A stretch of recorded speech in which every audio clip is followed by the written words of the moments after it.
আমার মনে হয় পৃথিবীর সবচেয়ে কঠিন কাজ নিজেকে ভালোবাসতে পারা।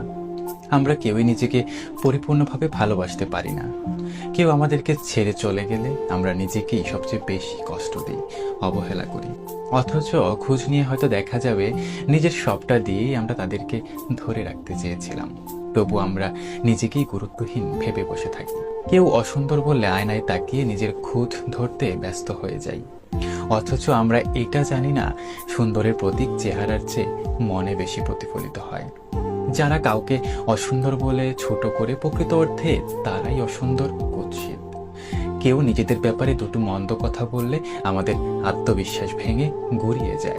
যাচাই করে দেখি না আসলে আমরা সেই মানুষটা কিনা, যেটা অন্যরা বলে, অন্যরা দেখে, অন্যরা ভাবে।